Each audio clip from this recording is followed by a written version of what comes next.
തജിക്കിസ്ഥാനിലെ അർത്തൂഷിലുള്ള base സ്റ്റേഷനിൽ ഒരു രാത്രി തങ്ങിയ ശേഷം രാവിലെ അവിടെ നിന്നുമുള്ള യാത്ര തുടരുകയാണ്. ഒട്ടും മല്ലമല്ലാത്ത അർത്തൂഷിന്റെ പ്രകൃതി. ഇസ്ഫാൻ ഡിയർ ഉന്മേഷത്തിലാണ്. കാരണം ഇസ്ഫാന്റെ ഗ്രാമം കൂടിയാണ് അർത്തൂഷ്. കുറച്ചുകൂടി മുന്നോട്ടു പോകണം ഗ്രാമത്തിന്റെ പ്രധാന ഭാഗത്തെത്താൻ. അംബുരാജ പിന്നിലെ സീറ്റിലിരിപ്പുണ്ട്. മറുസൈഡിൽ ഗൈഡ് ഷഹബാസുമുണ്ട്. ചുറ്റും മലനിരകൾ, അവയുടെ താഴ്വാരത്ത് ചെറിയ കൃഷിയിടങ്ങൾ. വഴിയിൽ ഇങ്ങനെ ഒരു കാഴ്ചയുണ്ട്. ഒരു പാൽക്കാരൻ പയ്യൻ താഴെയുള്ള ഗ്രാമത്തിൽ പാല് കൊടുത്ത് മടങ്ങുകയാണ്. കുന്നിൻ ചെരുവിലെ ഏതോ വീട്ടിലാവും ഇവന്റെ വാസം. കഴുതയുടെ മുതുകിൽ ഇരുഭാഗത്തുമായി പാൽപാത്രങ്ങൾ തൂക്കിയിട്ടിരിക്കുന്നു. പാൽക്കാരൻ എന്റെ ക്യാമറയ്ക്ക് മുന്നിലൊന്ന് പോസ് ചെയ്തു. ആളൊരു വിരുദ്ധനാണ്. ഇന്ന് സ്കൂളിന് അവധിയായതിനാൽ പാൽ വിതരണ ചുമതല ഇവൻ ഏറ്റെടുത്തതാവാം. കുഞ്ഞുനാളിൽ തന്നെ പഠനം ഉപേക്ഷിച്ചവനാണോ എന്നും അറിയില്ല. അവന്റെ വീട്ടിലേക്കുള്ള വഴിയാണ് കഠിനം. ഈ മല കയറിപ്പോകണം. ഇത്തരം വഴികളിലൂടെ വേണം ഇവിടെയുള്ള ഓരോ ഗ്രാമത്തിലേക്കും കയറിപ്പോകാൻ. ഒട്ടൊരു ശ്രമപ്പെട്ട് കഴുത ആ വഴി താണ്ടുന്നു. നൂറ്റാണ്ടുകൾക്ക് മുൻപും കഴുതകൾ തന്നെയായിരുന്നു ഇവിടുത്തെ പ്രധാന ഗതാഗത സംവിധാനം. അവിടെ ഒരിടത്ത് വാഹനം നിർത്തിയിറങ്ങുമ്പോൾ താഴെക്കൂടി നദി ഒഴുകുന്നത് കാണാം. ഷ്ടുത് നദിയാണത്. നദിയുടെ ഓരത്ത് ചെറിയ കണ്ടങ്ങളുണ്ട്. അവിടെ കൊയ്ത്ത് നടക്കുകയാണ്. തികച്ചും കാൽപ്പനികമെന്ന് തോന്നിപ്പോകുന്ന ഗ്രാമക്കാഴ്ചകളാണിതെല്ലാം. കൊയ്തിട്ടത് വാരുകയും കറ്റകെട്ടുകയും ചെയ്യുന്ന ഗ്രാമീണർ. വയലിറമ്പിൽ ചെറിയ കർഷക ഭവനം. കല്ലുപടുത്ത് തകരം മേഞ്ഞതും പ്ലാസ്റ്റിക് ഷീറ്റ് കൊണ്ട് മൂടിയതുമായ ചെറുകെട്ടിടങ്ങൾ. വീട്ടുമുറ്റത്ത് ഒരു പട്ടിയും കഴുതയുമെല്ലാമുണ്ട്. കഴുതപ്പുറത്ത് ഒരു കുട്ടിയിരിക്കുന്നു. എല്ലാ വീട്ടിലുമുണ്ടാവും ഒന്നോ രണ്ടോ കഴുതകൾ. ഇതാണ് ഇവിടുത്തെ ഗ്രാമീണരുടെ ഗതാഗത ഉപാധി. പുറത്തുനിന്നും ടൂറിസ്റ്റുകളുമായി വരുന്നതാണ് ഈ കടന്നു പോകുന്ന തരം വാഹനങ്ങൾ. പർവ്വതച്ചെരുവിലെ ഗ്രാമങ്ങളിലേക്ക് ദിവസത്തിൽ ഒന്നോ രണ്ടോ തവണ സർവീസ് നടത്തുന്ന ചെറുവാനുകളുണ്ട്. എത്രയോ കിലോമീറ്ററുകൾ അകലെയുള്ള ചെറിയ പട്ടണങ്ങളുമായി ഗ്രാമങ്ങളെ ബന്ധിപ്പിക്കുന്നത് അത്തരം ചെറുവാഹനങ്ങൾ മാത്രമാണ്. ഷ്ടുത് നദിയുടെ തീരത്തുകൂടിയാണ് യാത്ര. ഗ്രാമീണരോ ഇന്നത്തെ അവധി ദിനം ആഘോഷിക്കാൻ ബേസ് സ്റ്റേഷനിലേക്ക് പോകുന്നവരോ ആകാം കുറച്ച് സ്ത്രീകൾ കടന്നു പോകുന്നു. പലയിടത്തും കുറേ ദൂരം റോഡ് നദിയിലൂടെ തന്നെയാണ് നീണ്ടുപോകുന്നത്. ചില നേരത്ത് വാഹനം വെള്ളത്തിലൂടെ ഓടും. മറ്റു ചിലപ്പോൾ നദി സൃഷ്ടിച്ച മൺതിട്ടയിലൂടെയും. കുറച്ചു ദൂരം കൂടി ചെല്ലുമ്പോൾ ഒരു മലഞ്ചെരുവിലേക്ക് എത്തുകയായി. താഴ്വാരത്ത് പച്ചപ്പിന്റെ ഒരു പ്രദേശം കാണാം. ഉത്തര മലബാറിലെ കുടിയേറ്റ പ്രദേശങ്ങളിൽ 1980-കൾ വരെ ഉണ്ടായിരുന്ന പാതകളെ ഓർമ്മയിലെത്തിക്കുന്നു ഈ യാത്ര. മലകൾക്കിടയിലൂടെ കാട്ടരുവി ഒഴുകി വരുന്നു. ഈ കാട്ടരുവികളിൽ മിനി ഇലക്ട്രിക് പ്രോജക്ട് സ്ഥാപിച്ച് വൈദ്യുതി ഉൽപ്പാദിപ്പിക്കുന്നുണ്ട്. ഇന്നലെ രാത്രിയിൽ ഈ മലമ്പാത താണ്ടിയാണ് ഞങ്ങൾ ബേസ് സ്റ്റേഷനിലേക്ക് പോയത്. വഴിയുടെ ഒരു വശത്ത് അഗാധമായ കൊക്കയാണ്. ഉരുളൻ കല്ലുകൾ നിറഞ്ഞ വഴി. അതിൽ തന്നെ ചക്രമൊന്ന് പാളിയാൽ വാഹനം താഴെ പതിക്കും. ഇവിടുത്തുകാരനായ ഇസ്ഫാന് പക്ഷേ ഈ വഴിയുള്ള ഡ്രൈവിംഗ് ആയാസകരമല്ല. എത്രയോ കാലമായി ഇദ്ദേഹം ഇതുവഴിയെല്ലാം വാഹനം ഓടിക്കുന്നുണ്ടാവും. കഴുതപ്പുറത്തേറിപ്പോകുന്ന ഗ്രാമീണരെ പലയിടത്തു വെച്ചും കണ്ടു. യാത്ര തുടരവേ വാഹനം പെട്ടെന്ന് ഒരിടത്ത് നിർത്തി. ഷഹബാസ് ഇറങ്ങി മുന്നോട്ടോടുന്നുണ്ട്. ഇതാണ് കാര്യം. വഴിയിൽ സാമാന്യം വലിയ കല്ലുകൾ വീണ് കിടപ്പുണ്ട്. ഉറപ്പുകുറഞ്ഞ പാറകളുടെ മലകളാണ് ഇവിടെയുള്ളത്. അതുകൊണ്ട് തന്നെ മലമുകളിൽ നിന്നും ഇടയ്ക്കിടെ പാറകഷ്ണങ്ങൾ താഴേക്ക് പതിച്ചുകൊണ്ടിരിക്കും. യാത്രികർ ഇടയ്ക്കിടെ വണ്ടി നിർത്തി കല്ലുകൾ പെറുക്കി മാറ്റുകയും വേണം. ഇവിടെയൊന്നുമുള്ള ഗ്രാമങ്ങളിലെ ജീവിതം അത്ര സ്വച്ഛമല്ല. ചികിത്സാ സംവിധാനങ്ങളുടെയും വിദ്യാലയങ്ങളുടെയും ഗതാഗത മാർഗങ്ങളുടെയും അപര്യാപ്തതയാണ് അതിന് പ്രധാന കാരണം. തജിക് ഗ്രാമങ്ങളിൽ ഒരു കുടുംബത്തിൽ നിന്നും പരസ്പരമുള്ള വിവാഹം പതിവ് സംഗതിയാണ്. നൂറ്റാണ്ടുകളായി ഇന്നാട്ടുകാർ തുടർന്നു വരുന്ന രീതിയാണത്. കുടുംബത്തിൽ ഒരു കുഞ്ഞ് ജനിക്കുമ്പോൾ തന്നെ മറ്റൊരു കുഞ്ഞിനുള്ള വരനോ വധുവോ ആയി അതിനെ നിശ്ചയിച്ചു വെക്കുന്ന പതിവും ചില ഗ്രാമങ്ങളിലുണ്ട്. കുടുംബങ്ങൾ വളർന്നുണ്ടായ ഗ്രാമങ്ങളാണ് ഈ പർവ്വത പ്രദേശങ്ങളിലുള്ളത്. ഒരു ഗ്രാമത്തിലെ ആളുകൾ പരസ്പരം വിവാഹിതരാവുകയെന്നാൽ കുടുംബത്തിലെ ആളുകൾ തമ്മിൽ വിവാഹിതരാവുന്ന അവസ്ഥ സംജാതമാകുന്നത് അങ്ങനെയാണ്. ഈ വിധത്തിലുള്ള വിവാഹബന്ധത്തിലുണ്ടാവുന്ന കുഞ്ഞുങ്ങൾക്ക് ജനിതക പ്രശ്നങ്ങൾ ഉണ്ടാവുന്നതും പ്രായപൂർത്തിയെത്തും മുൻപേ ചിലരൊക്കെ മരിച്ചു പോകുന്നതും പതിവാണ്. തജിക് ഗ്രാമങ്ങളിൽ ജനിക്കുന്ന 1000 കുട്ടികളിൽ 32 പേർ ഇങ്ങനെ മരിക്കുന്നുണ്ടെന്നാണ് കണക്ക്. ഗ്രാമങ്ങളിൽ ആധുനിക ചികിത്സയ്ക്കുള്ള സംവിധാനങ്ങൾ വിരളമാണ്. അസുഖം വരുമ്പോൾ നാട്ടുവൈദ്യന്മാരെയാണ് ഗ്രാമീണർ സമീപിക്കുക. ധാരാളം യുനാനി വൈദ്യന്മാരുണ്ട് തജിക് ഗ്രാമങ്ങളിൽ. സോവിയറ്റ് കാലത്ത് റഷ്യയിൽ നിന്നും അകന്നു നിൽക്കാൻ ആഗ്രഹിച്ചവരാണ് തജിക്കിസ്ഥാനിലെ ഗ്രാമീണർ. അർത്തുഷ് ഗ്രാമത്തിലെ ജനവാസ പ്രദേശത്തേക്ക് എത്തിയിരിക്കുന്നു. ഞങ്ങൾ രാത്രി താമസിച്ച ബേസ് സ്റ്റേഷൻ പർവ്വതച്ചെരിവിൽ അല്പം ഉയർന്ന ഭാഗത്തായിരുന്നു. ഈ ജനവാസ പ്രദേശമാകട്ടെ താഴ്വാരത്താണ്. അർത്തൂഷ് ഗ്രാമത്തിലെ വീടുകൾ ഇങ്ങനെയാണ്. മൺകട്ട കൊണ്ട് പണിത് മണ്ണുകൊണ്ട് പ്ലാസ്റ്റർ ചെയ്ത് തകരമേൽക്കൂര വെച്ച വീടുകൾ. വലിയ വീടാണ്. കുടുംബത്തിലെ അംഗങ്ങളുടെ എണ്ണം തന്നെയാണ് ഇതിൽ നിന്നും വ്യക്തമാവുന്നത്. കൂട്ടുകുടുംബങ്ങളാണ് ഇത്തരം ഗ്രാമങ്ങളിലുള്ളത്. മുതിർന്ന മാതാപിതാക്കളും അവരുടെ ആൺമക്കളും ഭാര്യമാരും അവരുടെ കുട്ടികളും ഉൾപ്പെടെ 20 പേരെങ്കിലും ആ വീട്ടിൽ വസിക്കുന്നുണ്ടാവും. ബഹുഭാര്യാത്വം തജിക് ഗ്രാമങ്ങളിൽ പതിവാണ്. ഒരു കുടുംബനാഥന്റെ 4 ഭാര്യമാർ വരെ ഒരേ വീട്ടിൽ വസിക്കുന്നുമുണ്ട്. നിയതമായ ഒരു കെട്ടിട നിർമ്മാണ ശൈലിയൊന്നും ഈ ഗ്രാമത്തിലും കാണുന്നില്ല. നൂറ്റാണ്ടുകളായി ഈ ഗ്രാമം ഇവിടെയുണ്ട്. അർത്തുഷ് ഗ്രാമത്തിന്റെ പ്രധാന ഭാഗമാണ് ഇടതുവശത്ത് ഇക്കാണുന്നത്. തകരമേൽക്കൂരയും മൺചുവരുമാണ് തജിക്കിസ്ഥാനിലെ മറ്റു ഗ്രാമങ്ങളിലെന്ന പോലെ ഇവിടുത്തെ കെട്ടിടങ്ങൾക്കുമുള്ളത്. പക്ഷേ അതുകൊണ്ട് തനതായ ഒരു വാസ്തുവിദ്യാ പാരമ്പര്യം ഇന്നാടിനില്ലെന്ന് ധരിക്കരുത്. ഇവിടെ ഇതാ പാതയോരത്തൊരു പഴയ കെട്ടിടം. അതിനു സമീപം ഞാൻ കാറിൽ നിന്നിറങ്ങി. ഇത് അർത്തൂഷിലെ പഴയ മോസ്കാണ്. 1.5 നൂറ്റാണ്ടിന്റെ പഴക്കമുള്ള മോസ്ക്. മൺചുവരുകളാണ്. ധാരാളം തടി ഉപയോഗിച്ചാണ് മേൽക്കൂര നിർമ്മിച്ചിരിക്കുന്നത്. തജിക്കിസ്ഥാന്റെ പാരമ്പര്യ രീതിയിലുള്ള മേൽക്കൂര നിർമ്മാണം ഇങ്ങനെയാണ്. ഈ മോസ്ക് ഇപ്പോൾ ഉപയോഗിക്കുന്നില്ലെന്നാണ് ഇന്നാട്ടുകാരൻ കൂടിയായ ഡ്രൈവർ ഇസ്വാൻ പറയുന്നത്.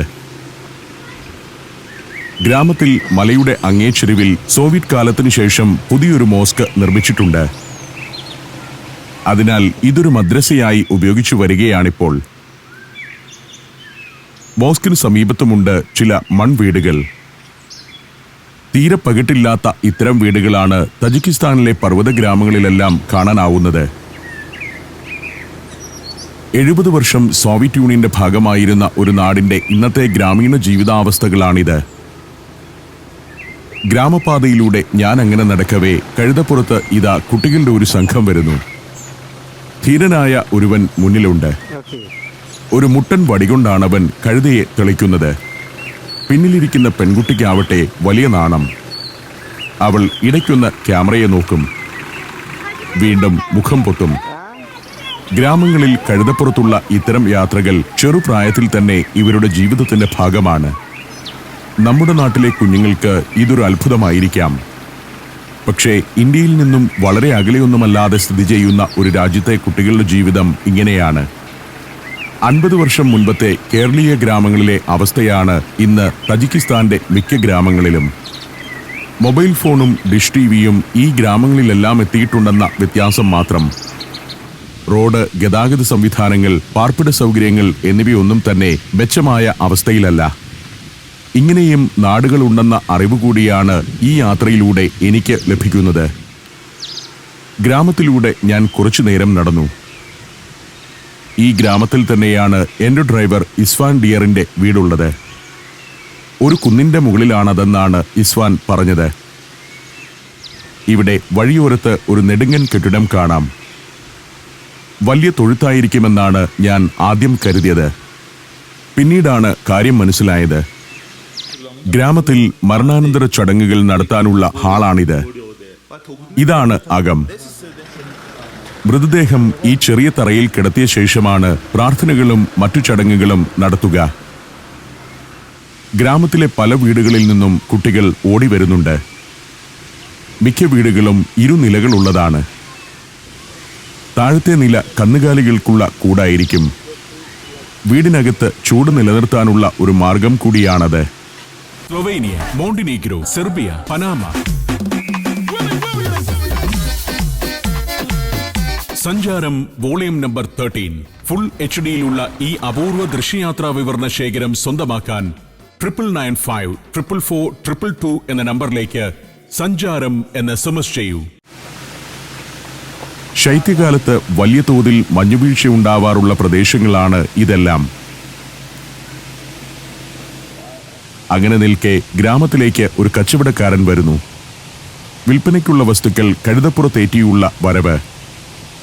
നൂറ്റാണ്ടുകളായി ഇത്തരം ഗ്രാമങ്ങളിലേക്കുള്ള കച്ചവടക്കാരുടെ വരവ് ഇങ്ങനെ തന്നെയായിരുന്നു. കമ്പിളിപ്പുതപ്പിന്റെ വിൽപ്പനക്കാരനാണ്. ഓഫ് സീസൺ വിൽപ്പനയ്ക്ക് ഇറങ്ങിയയാൾ. വഴികൾ സുപരിചിതമെന്നതുപോലെ കഴുത മുൻപേ നടക്കുന്നു. കച്ചവടക്കാരന് പിന്നിലായി ഒരു ശ്വാനനുമുണ്ട്. അവരിങ്ങനെ ഗ്രാമവഴികളിലൂടെയെല്ലാം പോകും. പുതപ്പുകൾ വിറ്റഴിഞ്ഞ ശേഷം കഴുതപ്പുറത്തിരുന്നാവാം കച്ചവടക്കാരന്റെ മടക്കയാത്ര. യജമാനൻ അടുത്തില്ലാത്ത നേരത്ത് പുതപ്പിനും കഴുതയ്ക്കും കാവൽ നിൽക്കുക ശ്വാനനായിരിക്കും. ദീർഘയാത്രകളിൽ കച്ചവടക്കാരന്റെ വിശ്വസ്ത സഹായിയായിരിക്കും അവൻ. അർത്തൂഷിലെ തികച്ചും സാധാരണമായ ദിനക്കാഴ്ചകളാണ് ഇതെല്ലാം. മറ്റൊരു വഴിയിലൂടെ കഴുതപ്പുറത്തേറി ഒരു കർഷകൻ വരുന്നുണ്ട്. വയലിൽ നിന്നുള്ള മടക്കമാണ്. പണിയായുധവുമുണ്ട് കയ്യിൽ. കണ്ടങ്ങളിലേക്ക് വെള്ളം തിരിച്ചുവിടാൻ പോയതാണെന്നാണ് അയാൾ ഷഹബാസിനോട് പറഞ്ഞത്. സാധാരണമായ ഗ്രാമജീവിതത്തിന്റെ കാഴ്ചകൾ തന്നെ. കർഷകൻ തന്റെ വീടിന് സമീപം കഴുതയെ കൊണ്ടുചെന്ന് നിർത്തി. അല്പം ആഡംബരങ്ങളുള്ള കഴുതയാണ്. മുതുകിൽ രോമം കൊണ്ടുള്ള നല്ല ഒരു ഇരിപ്പിടം. എത്രയോ നൂറ്റാണ്ടുകളായി ഈ പർവ്വതഗ്രാമങ്ങളിലെല്ലാം ആളുകളുടെ സന്തത സഹചാരിയാണ് കഴുത. യാത്രകൾക്കും ഭാരം ചുമക്കാനും നിലമുഴാനും വരെ ഇവയെ ഉപയോഗപ്പെടുത്തുന്നു. ഗ്രാമക്കാഴ്ചകൾ വളരെ ക്ലോസപ്പിൽ കണ്ടുകൊണ്ട് ഞാൻ അങ്ങനെ നടക്കുകയാണ്. ഇവിടെ മറ്റൊരാളുണ്ട്. ഗ്രാമീണനെ ഷഹബാസ് പരിചയപ്പെടുത്തി തന്നു. മണ്ണും മരവും കല്ലും കൊണ്ട് വലിയ ഉറപ്പൊന്നുമില്ലാത്ത വിധമാണ് ഇവിടെ കെട്ടിടങ്ങളുടെ നിർമ്മാണം. എല്ലാ വീട്ടിലും കാണാം ഒരു ഡിഷ് ആന്റീന. ടെലിവിഷൻ ഇവിടെയെല്ലാമുള്ള ആളുകളെ വലിയ തോതിൽ സ്വാധീനിച്ചു കഴിഞ്ഞു. നേരത്തെ ഞാൻ കേട്ടറിഞ്ഞ അർത്തൂഷിന്റെ ചരിത്രമാണ് ഈ ഗ്രാമീണനും പറഞ്ഞു തരുന്നത്. നൂറ്റാണ്ടുകൾക്ക് മുൻപ് ഒരു കുടുംബമാണ് ഈ പ്രദേശത്ത് താമസമാക്കിയതെന്നും അവരുടെ വംശപരമ്പരയാണ് ഇന്ന് കാണുന്ന ഗ്രാമത്തിലേതുമെന്ന ചരിത്രം. കുടുംബനാഥനോട് അയാളുടെ മകളെ തനിക്ക് വിവാഹം ചെയ്തു തരണമെന്ന് ഒരു രാജാവ് ആവശ്യപ്പെട്ടത്രേ. അയാൾ അതിന് ഒരുക്കമായിരുന്നില്ല.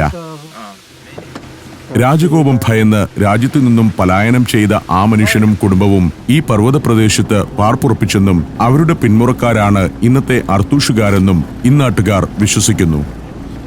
രാജകോപവും ഒരു കുടുംബത്തിൽ നിന്ന് ഗ്രാമം രൂപപ്പെട്ടതുമെല്ലാം ചിലപ്പോൾ കൽപ്പിത കഥകൾ മാത്രമായിരിക്കാം. എങ്കിലും തജിക്കിസ്ഥാനിലെ ഇത്തരം ഏത് ഗ്രാമത്തിനുമുണ്ട് അതുപോലുള്ള ചരിത്രവും ഐതിഹ്യങ്ങളും. നൂറ്റാണ്ടുകളായി ഇസ്ലാമിക വിശ്വാസം പ്രബലമായിരുന്ന ഗ്രാമങ്ങളാണ് ഇതെല്ലാം. എന്നാൽ 20-ാം നൂറ്റാണ്ടിന്റെ 3-ാം ദശകത്തിൽ സോവിയറ്റ് സ്വാധീനം ഈ ഗ്രാമങ്ങളിലേക്കെല്ലാം വ്യാപിച്ചു. അതോടെ മതവിശ്വാസം നിഷിദ്ധമായി. ഇത് അർത്തൂഷ് ഗ്രാമത്തിന്റെ മറ്റൊരു ഭാഗമാണ്. ഇങ്ങനെ വീടുകൾ കാണുന്ന പലയിടത്തും ഞാൻ വാഹനമൊന്ന് നിർത്താൻ പറയും. പല മലകളുടെ ചെരുവുകളിൽ വ്യാപിച്ചു കിടക്കുന്ന വലിയൊരു ഗ്രാമമാണ് അർത്തൂഷ്. ഒരു കാർഷിക ഗ്രാമം. അക്കാണുന്നതാണ് അർത്തൂഷിലെ പുതിയ മോസ്ക്. വീടുകളാവട്ടെ സ്കൂൾ കെട്ടിടം പോലെ നീളത്തിലങ്ങനെ പണിതുവച്ചിരിക്കുന്നു. പേർഷ്യൻ പാരമ്പര്യത്തിൽ നിന്നും ഉരുത്തിരിഞ്ഞ കെട്ടിട നിർമ്മാണ ശൈലിയാണിത്. തകരമേൽക്കൂരയും മറ്റും ആധുനിക കാലത്തേതാണെന്നു മാത്രം. പർവ്വത പ്രദേശത്ത് പ്രകൃതിയിൽ നിന്ന് ലഭിക്കുന്ന ഉറപ്പുള്ള വസ്തുക്കളെല്ലാം ഗ്രാമീണർ വീട് നിർമ്മാണത്തിന് ഉപയോഗപ്പെടുത്തുന്നു. കല്ലും മരവും മൺകട്ടയും അതിൽ ഉൾപ്പെടുന്നുണ്ട്. ചില വീടുകളുടെ ഗേറ്റ് ഇരുമ്പുകൊണ്ടുള്ളതാണ്. വലിയൊരു വീട്. ഞാൻ വീടിന്റെ അകമൊന്ന് കയറി കാണാമെന്ന് തീരുമാനിച്ചു. പരുക്കൻ തുലാങ്ങൾക്ക് മീതെ വിറകടുക്കിയതുപോലെ മരക്കഷ്ണങ്ങൾ നിരത്തി അതിനു മീതെ കുഴമണ്ണ് മെഴുകിയിരിക്കുന്നു. വലിയ ചന്തമൊന്നുമില്ലാത്ത വീട്. പൂർണ്ണതയോ കലാബോധമോ ഒന്നും ഇതിൽ കാണുന്നില്ല. ഒട്ടേറെ മുറികളുണ്ട് വീടിന്. കുടുംബത്തിന്റെ വലിപ്പം തന്നെയാണ് വീടിന്റെ വൈപുല്യത്തിന് ആധാരം. കുടുംബനാഥന്റെ ഓരോ ആൺമക്കളും കുടുംബവുമായിരിക്കും ചിലപ്പോൾ ഓരോ മുറിയിലും വസിക്കുന്നത്. പ്രധാന കെട്ടിടത്തിന്റെ താഴത്തെ നിലയിലാവും കന്നുകാലികളുടെ കൂട്. പൊതുഗതാഗത സംവിധാനങ്ങൾ കുറവാണെന്നതിനാൽ ഗ്രാമത്തിൽ സാമ്പത്തിക സ്ഥിതി അല്പം മെച്ചമുള്ള വീടുകളിൽ ഒരു കാറുണ്ടാവും. അത് ഷെയർ ചെയ്ത് ഉപയോഗിച്ചാണ് ഗ്രാമീണർ തങ്ങളുടെ ഗതാഗത പ്രശ്നങ്ങൾ പരിഹരിക്കുന്നത്. ബെൻസ് കാറുകൾ വരെ കാണാം ഗ്രാമവഴികളിൽ. റഷ്യയിൽ നിന്നും ഇറാനിൽ നിന്നുമെല്ലാം ഇറക്കുമതി ചെയ്യുന്ന സെക്കൻഡ് ഹാൻഡ് കാറുകളാണവ. അതേസമയം കഴുത ഗ്രാമീണരുടെ സാധാരണ വാഹനമായി ഇന്നും തുടരുകയും ചെയ്യുന്നു. കാറുകൾ പോകാത്ത ഇടവഴികളിലൂടെയും മലമ്പാതകളിലൂടെയും ഈ വാഹനം ഇങ്ങനെ കടന്നുപോകും. അർത്തൂഷ് ഗ്രാമത്തിലൂടെ ഞങ്ങൾ യാത്ര തുടർന്നു. വലതുവശത്ത് കാണുന്ന ഈ കൽക്കെട്ടിടങ്ങൾ കന്നുകാലിപ്പുരകളാണ്. കാട്ടുകല്ല് അടുക്കി നിർമ്മിച്ച കെട്ടിടങ്ങൾ. ഇക്കാണുന്ന തരം ഇരുനില കെട്ടിടങ്ങളാവട്ടെ വീടുകളാണ്. കൂട്ടുകുടുംബങ്ങൾ വസിക്കുന്ന വീടുകൾ. തികച്ചും സാധാരണമായ ജീവിതം പുലരുന്ന ഗ്രാമം. സോവിയറ്റ് നാളുകളിൽ ദാരിദ്ര്യമായിരുന്നു ഈ ഗ്രാമങ്ങളുടെ എല്ലാം മുഖമുദ്ര. 1920കളിൽ സോവിയറ്റ് റെഡ് ആർമി ഈ പ്രദേശങ്ങളിലേക്ക് കടന്നു വന്നപ്പോൾ ജനങ്ങൾ അവരെ ആഹ്ലാദപൂർവ്വം സ്വാഗതം ചെയ്തെന്നാണ് ചരിത്രം. റഷ്യയിൽ നടന്ന ബോൾഷെവിക് വിപ്ലവത്തെക്കുറിച്ചൊന്നും ഗ്രാമീണർക്ക് അന്ന് വലിയ അറിവുണ്ടായിരുന്നില്ല. കമ്മ്യൂണിസത്തെക്കുറിച്ചും. അമീർ ഭരണത്തിന്റെയും ജന്മിമാരുടെ ചൂഷണത്തിന്റെയും പിടിയിൽ നിന്ന് തങ്ങളെ മോചിപ്പിക്കാനെത്തിയവരായി ഗ്രാമീണർ റെഡ് ആർമിയെ കണ്ടു. എന്നാൽ സോവിയറ്റ് ഭരണം മുന്നോട്ടു പോകവേ ഗ്രാമങ്ങൾ കൂടുതൽ ദാരിദ്ര്യത്തിലേക്ക് കൂപ്പുകുത്തി. ഇവിടെയെല്ലാം ഉൽപ്പാദിപ്പിക്കുന്ന കാർഷിക വിഭവങ്ങൾ റഷ്യയിലേക്ക് കയറ്റിപ്പോവുകയായിരുന്നു എന്നതാണ് അതിനൊരു കാരണം. ഇക്കാണുന്നത് അർത്തൂഷിലെ പുതിയ ഹൈസ്കൂളാണ്. 10 വർഷം മുൻപാണ് ഇത് നിർമ്മിതമായത്. പഴയ സ്കൂൾ ഇതായിരുന്നു. ഈ സ്കൂളിലാണ് എന്റെ ഡ്രൈവർ ഇസ്ഫാൻ ഡിയർ പഠിച്ചത്. ഇടതുവശത്തുകൂടി ഷ്ടുത്ത് നദി ഒഴുകുന്നുണ്ട്. ഷ്ടുത്തിന്റെ തീരത്താണ് അർത്തൂഷ് ഗ്രാമത്തിന്റെ ഒരു ഭാഗം. ഇനി മറ്റൊരു മലയിറങ്ങണം അടുത്ത ഗ്രാമത്തിലേക്കെത്താൻ. മലയിടുക്കിലൂടെയുള്ള മൺപാത. ഇന്നലെ രാത്രിയിൽ ഈ വഴികളിലൂടെയെല്ലാം ഞങ്ങൾ സഞ്ചരിച്ചതാണ്. ഇരുട്ടായിരുന്നതിനാൽ പാതയുടെ സ്വഭാവം അപ്പോൾ വ്യക്തമായിരുന്നില്ലെന്ന് മാത്രം. നദിയോട് ചേർന്ന് കിടക്കുന്ന പാത. മലമുകളിൽ നിന്നും ഈ പാതയിലേക്ക് കല്ലും മണ്ണും ഇടയ്ക്കിടെ ഉതിർന്നു വീഴുന്നത് പതിവാണ്. കുറെ ദൂരം കൂടി ഓടി കാർ ഇപ്പോൾ പഞ്ച്റൂദ് ഗ്രാമത്തിലേക്ക് എത്തിയിരിക്കുന്നു. നൂറ്റാണ്ടുകളുടെ പാരമ്പര്യമുള്ള ഒരു ഗ്രാമമാണ് പഞ്ച്റൂദ്. ഇവിടെയും വലിയ മൺവീടുകളാണ് പ്രധാന കാഴ്ച. തജിക്കിസ്ഥാനിലെ തന്നെ പ്രമുഖമായൊരു സാംസ്കാരിക പ്രദേശമാണ് പഞ്ച്റൂദ്. ഗ്രാമവഴികളിലൂടെ നീങ്ങുന്ന കുട്ടികൾ. കൂട്ടുകുടുംബങ്ങൾ വസിക്കുന്ന വലിയ വീടുകൾ ഒരു സമുച്ചയമായി അങ്ങനെ നിലകൊള്ളുകയാണ്. മണ്ണ് പ്രത്യേക രീതിയിൽ പരുവപ്പെടുത്തിയാണ് ഇവിടെ കെട്ടിടങ്ങൾ പ്ലാസ്റ്റർ ചെയ്യുന്നത്. മണ്ണും മണലും ചാണകവും വെള്ളത്തിലിട്ട് ചീയിച്ച വൈക്കോലിന്റെ നാരുകളുമെല്ലാം കൂട്ടിക്കുഴച്ച മിശ്രിതം കൊണ്ടാണ് പ്ലാസ്റ്ററിംഗ്. ആ തേപ്പ് പെട്ടെന്ന് അടർന്നു പോകില്ല. കുടുംബം വലുതാകുന്നതനുസരിച്ച് വീടിന്റെ വലിപ്പവും കൂട്ടുന്നതാണ് ഇവിടുത്തെ രീതി. നിലവിലുള്ള വീട്ടിൽ സൗകര്യം കുറവെങ്കിൽ ആൺമക്കൾ വിവാഹിതരാവുന്നതിന് മുന്നോടിയായി വീടിന് പുതിയ ഭാഗങ്ങൾ നിർമ്മിക്കുന്നു. ഗ്രാമവഴിയിൽ കഴുതയും ആടുമൊത്ത് കളിച്ചു നടക്കുന്ന ബാല്യം. ആ കാഴ്ചകൾ പിന്നിട്ട് പഞ്ച്റൂദിലൂടെ യാത്ര തുടരുകയാണ്. ക്ലാസിക്കൽ പേർഷ്യൻ സാഹിത്യത്തിന്റെ പിതാവായ മുഹമ്മദ് അൽ റുഡാക്കിയുടെ ജന്മനാടാണിത്. മലയിടുക്കിൽ ഒറ്റപ്പെട്ടു കിടക്കുന്ന ഈ ഗ്രാമത്തിലാണ് പേർഷ്യൻ സാഹിത്യത്തിന് പുതുജീവൻ പകർന്ന റുഡാക്കി AD 858 ജനിക്കുന്നത്. ഇവിടെ ജനിച്ച റുഡാക്കി പിന്നീട് സമാനിദ് ചക്രവർത്തി നാസർ ഇബൻ അഹമ്മദിന്റെ ആസ്ഥാന കവിയായി വരെ വളർന്നു. റുഡാക്കിയുടെ ജന്മദേശമെന്ന പ്രാധാന്യം കൂടി ഉള്ളതിനാലാണ് ഞാൻ സഞ്ചാരപാതയിൽ ഇവിടം കൂടി ഉൾപ്പെടുത്തിയത്. മഹാനായ ആ സാഹിത്യകാരൻ അന്ത്യനിദ്ര കൊള്ളുന്ന ഇടം കാണിച്ചു തരാനാണ് അംബുരാജയും ഷഹബാസും എന്നെ കൊണ്ടുപോകുന്നത്. ആ കാഴ്ചയിലേക്ക് പഞ്ച്റൂദിലൂടെ സഞ്ചാരം തുടരുകയാണ്.